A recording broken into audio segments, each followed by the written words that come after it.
So I decided to upgrade my RGB game with these brand new HyperX Pudding Keycaps. I have the Alloy Elite 2 First Edition that I bought about a year ago with the MX Brown switches. And I kind of do some, I guess, fall cleaning at this point on here, or late summer cleaning to it. And HyperX did send these keys along for me to check out. So I was like, you know what, why not? Let's give it a shot here.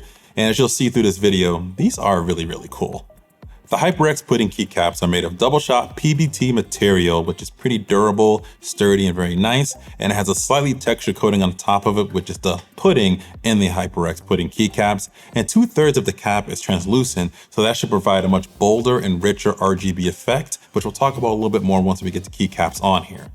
They do come with a key remover, which I'm using here, and it works well, but there are some keys that do need a little bit more of a tug to kind of pull out here, so just be aware of that.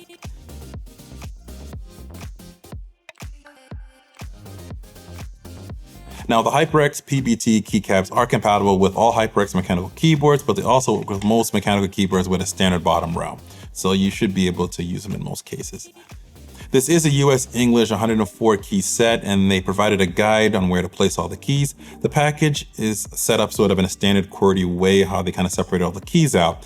But you need to be aware that some of the keys are in little different places and whatnot. So you think you're kind of going in order, then there's a random key someplace else in another package, or you know, it's kind of confused around a little bit. So just be aware of that. But for the most part, you should be able to do things in a nice smooth order, as you kind of see here that I'm laying everything out.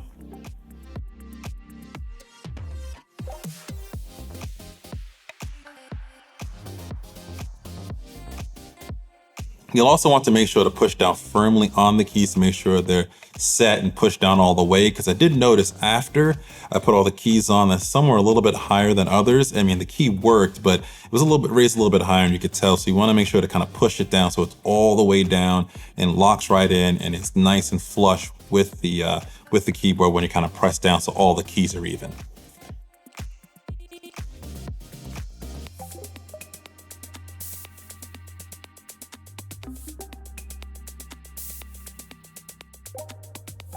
Once I got the keycaps on and I plugged my keyboard back in, I was actually surprised, like genuinely surprised at how bright the RGB sort of came out, how much more it was enhanced. It really has a nice, cool look.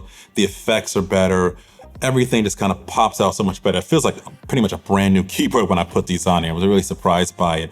The pudding right on the top, that little like black accent there, really gives it a nice touch and makes that RGB pop out just a little bit more. It has a nice texture on it, and it really does feel pretty good. It feels much better to type on it. You don't have as much slippage when you're kind of typing on within the keys here. Felt a whole lot better in that regards as well too. But overall, for the current price of $25, this is a really cheap and easy upgrade if you're into RGB. And that's a question I have for you. Are you into RGB when it comes to your PC? Do you like setting that up and getting that all configured? Let me know in the comments, but we also have a poll over on the community tab as well too. I'm trying to get some more engagement over there, so definitely check out over there on the poll. If you're interested in picking this up, we do have an affiliate link in the description so you can pick one up for yourself. Also, if you're interested in more gaming related videos, we have some stuff right here about the RTX 3000 series cards that was just announced. And we also have stuff that YouTube is recommending you also check out. Click either one. But thanks for watching.